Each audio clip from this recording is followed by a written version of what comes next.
साथीहरु यो भिडियो यहाँलाई कस्तो लाग्यो? धनीको छोराछोरी मात्रै छोराछोरी, गरिबको छोराछोरी चाहिँ कुकुर बिरालो हैन त? थुप्रैले भन्छ यस्तो उस्तो छोराछोरीको फोटो यो थियो। तपाईहरुलाई कस्तो लाग्यो त? यो सुकुम्बासी बस्तीमा एउटा गरिबको छोरीले के खोजेको होला यो फोहोरको थुप्रो भित्र? ऊ चाहिँ कसैको छोरी, कसैको छोरा, कसैको बालबालिका होइन त? त्यो भन्न खोज्नु भयो तपाईहरुले। र त्यो कसले गर्दाखेरि यस्तो नियति आयो? मान्छेलाई बेघर बनाउने हैन, मान्छेको बास उठाउने, जनताको आफ्नो नागरिकको बास उठाउने सरकारको कदमलाई कुनै पनि हालतमा समर्थन गर्नु हुँदैन, गर्न सकिदैन, गर्नै हुँदैन।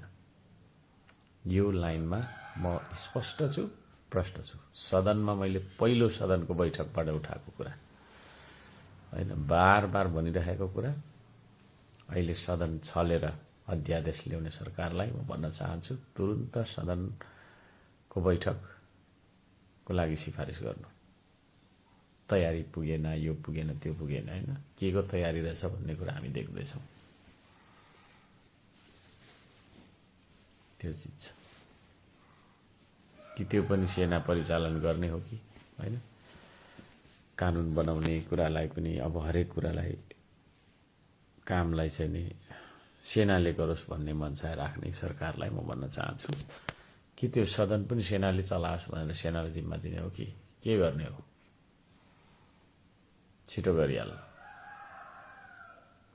है। सदनलाई छलेर अध्यादेश ल्याउने मान्छेहरू के को तयारी पुगेन भन्दाखेरि बुझिन्छ, कुराहरू सबै कुरा बुझिन्छ। र यसरी जनताको बास उठाउने कुरालाई कुनै पनि हालतमा समर्थन गर्न सकिदैन, गर्दिन म। र केही तपाईका छैन के रे अन्धभक्तहरू छन् जो चाहिँ सरकारले जे गर्दाखेरि पनि ताली बजाइरहेको हुन्छ। त्यसले के गर्छ भने एक दिन सरकारले देश बेच्दिन्छ, त्यतिखेर पनि ताली नै बजाएर बस्छ। मेरो सरकारले, मेरो पार्टीको सरकारले बेचेको हो नि त, अलिकति दाम त राम्रै आयो भन्ने हिसाबले फेरि समर्थन गर्दा हुन्छ। हेर्दै जानुहोस् है। कोठा खोज्न चाहिँ जानुभयो? गएको कहीँ पनि पाएन। सुकुम्बासीको बस्तीको मान्छे भन्छन् कसैले कोठा दिँदैन। अनि कहाँ जाने त? अब यहीँ बस्ने, भोलि यता भत्काउँदाखेरि त्यहीँ बस्ने। हामी त के गर्ने? बाहिर सडकमै सामान राखेर? त्यहीँ सामान राखेर रोडमै बस्ने हो। कहाँ जान्छ? कति दिनसम्म बस्ने त नि त्यसरी? अब यहीँ बस्ने, पानी आएन आओस्, घाम लागेला तेलसम्म बस्ने, यहीँ बस्ने हो। कहीँ छैन ठाउँ। गाउँघर हुने त जान्छन्, नहुने कहाँ जान्छन्? पहिला को हुनुहुन्छ परिवारमा? कतिजना हुनुहुन्छ? कति उमेरका? मेरो त केटाकेटी अब कोही ज्यामी काम गरेर खाने छन्।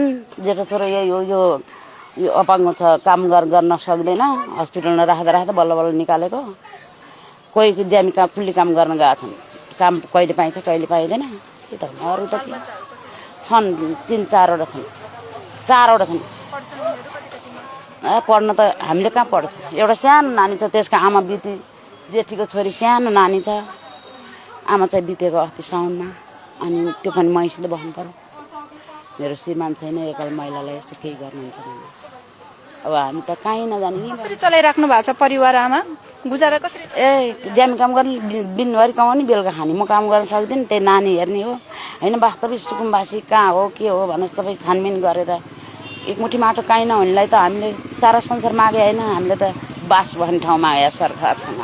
छ नि, यहाँ छैन त। तर दिन मन नलागेको कति लुटेर खान्छन्, कति अरूले बाटोटाठा के अरे भ्रष्टाचार गरेर खान्छन्। हामी गरिब बाँच्ने ठाउँ छैन त कहीँ पनि। छ नि, दियो भने सरकारको इच्छा हो। बहन त हामी यहाँ बसेका हौँ, हरियो वन सरकारको धन भन्छन्। बस्यौँ, उठेर जाऊ भने चाहिँ उठेर जाने चाहिँ कहाँ त ठाउँ भयो त हामी जान्थ्यौँ। अन्त ठाउँ छैन।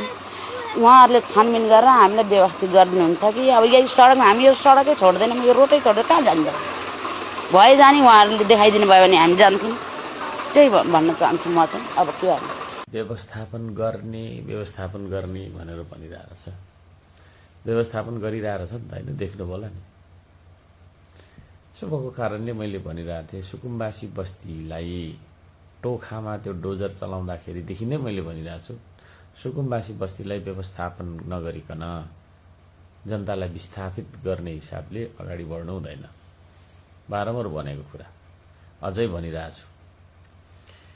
अब यो तरिकाले चाहिँ नि सुकुम्बासी बस्ती सबै भत्काउन थाल्ने होइन, अव्यवस्थित बसोबासीहरूलाई चाहिँ नि तपाईँको विस्थापित गर्दै जाने सरकारले नीति लिने हो भने देशमा ठुलो दुर्घटना हुने सम्भावना देख्छु म चाहिँ। यहाँ सबैजनालाई अनुरोध गर्न चाहन्छु, एक भएर बस्नुहोस् है, सरकारको दादागिरीको विरुद्धमा एक भएर आवाज उठाउनुहोस्। अन्यथा यो तपाईँको चाहिँ निरङ्कुश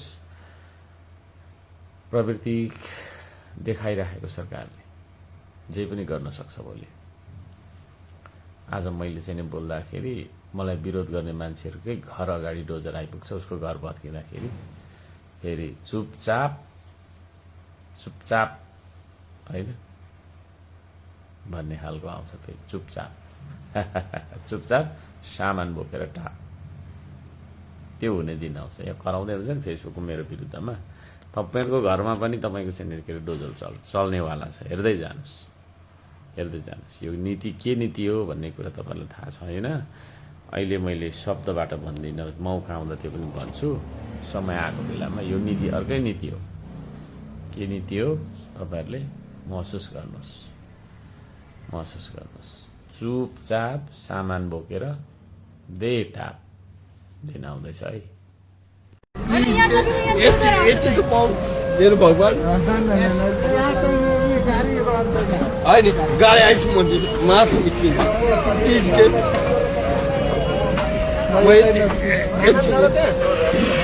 सामान मलाई चाहिँदैन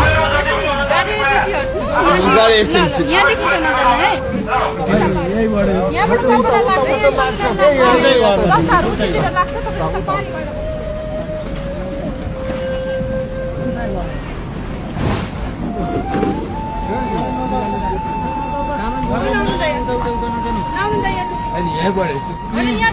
एकछिन यतिको पाउँ मेरो भगवान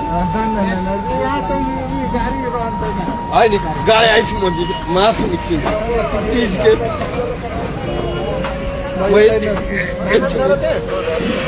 सामान मलाई चाहिँदैन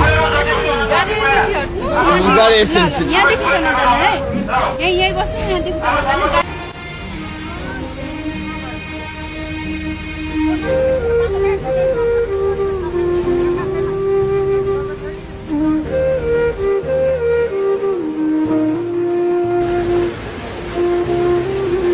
सुकुम्बासीले आफ्नो सामान आफै साल्यो, खुसी भएर गयो भन्दै हुन्थ्यो नि।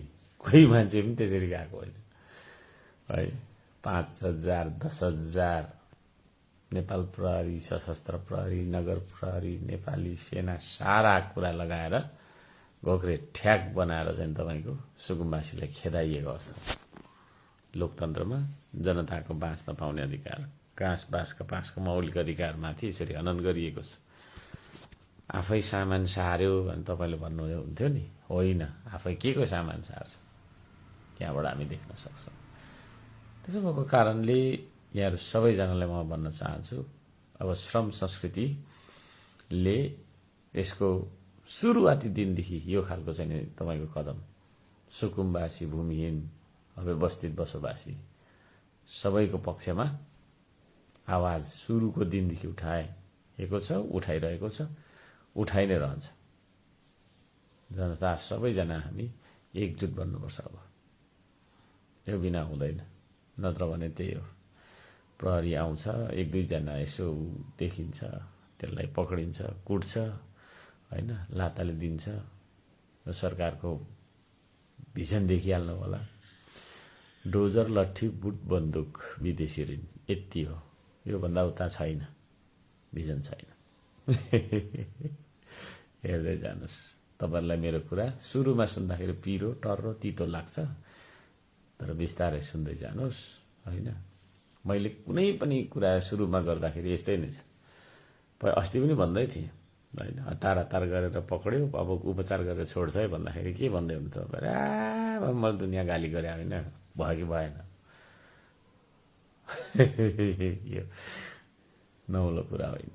सुरुमा तपाईँलाई नराम्रै लाग्छ। अहिलेको मेरो कुरा पनि सबै नराम्रो लाग्दैछ। अब 2-4 दिन पर्खिनुहोस्, 1 हप्ता 10 दिन पर्खिनुहोस्, त्यसपछि तपाईँलाई थाहा हुन्छ खड्ग साम्पाङले भनेको कुरा के रहेछ, भन्न खोजेको कुरा के रहेछ। सरकारले यो भूमि मेरो भन्छ, जनता चाहिँ कसको हो भनेर प्रश्न सोधेको, त्यसको उत्तर आएन होइन। यो देशमा भस्मै खोरिया फाँडेर बाघ भालु चितुवासँग लड्दै झाडी झुडी सबै फाँडेर खेतबारी बिराउने होइन, अनि मानव बस्ती, पहिलो मानव बस्ती बसाउने मान्छेहरूलाई तेरो धनी पूर्जा खोइ भनेर धनी पूर्जाको हवाला दिएर विस्थापन गर्ने सरकारको नीति तपाईँहरूलाई थाहा छ। बिस्तारै भन्दै जान्छु है, यति भए पुग्छ होला अहिलेलाई।